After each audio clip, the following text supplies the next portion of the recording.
नमस्कार। आज हम बात कर रहे हैं यूक्रेन पर हुए एक बहुत बड़े रूसी हवाई हमले की। हमारे पास हिंदुस्तान टाइम्स, रॉयटर्स और एसोसिएटेड प्रेस की रिपोर्ट्स हैं। कोशिश रहेगी कि इस हमले के मुख्य बातों और इसके असर को ठीक से समझें। और देखिए, शुरुआत ही एक दुखद खबर से हो रही है।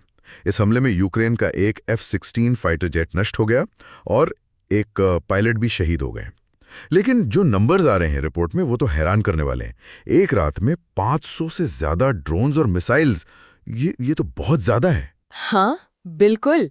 500 से ज्यादा।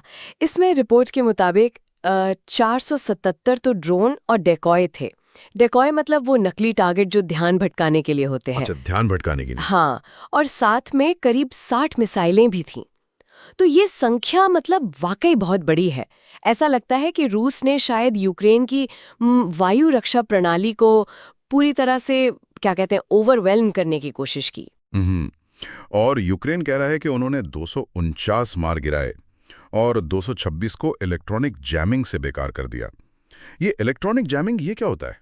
इलेक्ट्रॉनिक जैमिंग का मतलब है कि उन्होंने उन ड्रोन्स या मिसाइलों के सिग्नल में गड़बड़ी पैदा कर दी, जैसे उनका नेविगेशन सिस्टम या कंट्रोल सिग्नल जैम कर दिया। अच्छा। तो वो या तो अपने रास्ते से भटक गए या फिर काम करना बंद कर गए।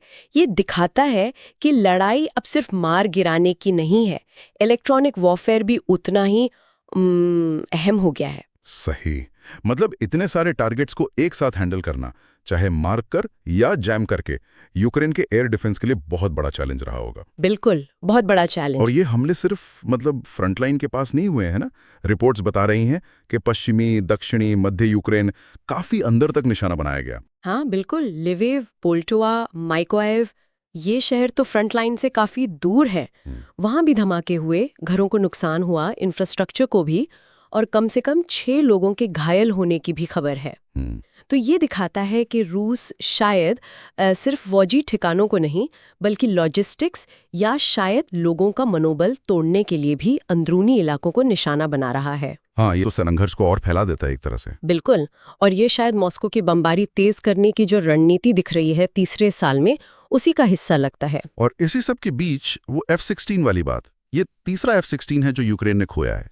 ये विमान तो उन्हें हाल ही में मिले थे ना, 2024 में। हाँ, 2024 में ही नीदरलैंड्स और डेनमार्क से मिले थे। तो तीसरा विमान खोना ये एक महत्वपूर्ण नुकसान है। F-16 एक ताकतवर प्लेटफॉर्म है। हाँ, ये तो है। तो इसका जाना न सिर्फ एक महंगा नुकसान है, बल्कि उनकी हवाई ताकत पर भी असर डालता है। लेकिन इस नुकसान के साथ एक असाधारण बहादुरी की कहानी भी जुड़ी है। यूक्रेनी वायुसेना कह रही है कि विमान गिरने से पहले उस पायलट ने 7 रूसी हवाई लक्ष्यों को मार गिराया था। 7 टारगेट, वो भी ऐसे बड़े हमले के दौरान। ये उस पायलट के मतलब कमाल के कौशल और हिम्मत को दिखाता है। ये याद दिलाता है कि इन मशीनों को उड़ाने वाले इंसान हैं जो बहुत ज्यादा खतरे और दबाव में काम करते हैं। हाँ बिल्कुल। और रिपोर्ट में ये भी है कि जब उनका विमान हिट हुआ तो वो ऊंचाई खो रहा था और उन्होंने कोशिश की कि विमान आबादी वाले इलाके से दूर गिरे। लेकिन इस कोशिश में वो शायद टाइम पर इजेक्ट नहीं कर पाए। ये बहुत दुख दर्द है। ये सिर्फ एक विमान का या एक नंबर का नुकसान नहीं है। ये एक ट्रेंड, एक बहादुर पायलट की जान का नुकसान है। ये युद्ध की असलियत है। सही कहा। और अगर बड़े पैमाने पर देखें तो ये दिखाता है कि दोनों तरफ से हवाई ताकत का कितना इस्तेमाल हो रहा है और उसकी क्या कीमत चुकानी पड़ रही है। तो कुल मिलाकर देखें तो रूस का एक जबरदस्त हवाई हमला जिसमें कई तरह की तकनीक इस्तेमाल हुई। यूक्रेन ने जवाब दिया, लेकिन एक कीमती F-16 और एक बहादुर पायलट खो दिया। हाँ बिल्कुल, यही तस्वीर उभर रही है। और ये घटना ना हवाई युद्ध कैसे बदल रहा है इस पर सोचने को मजबूर करती है। कैसे?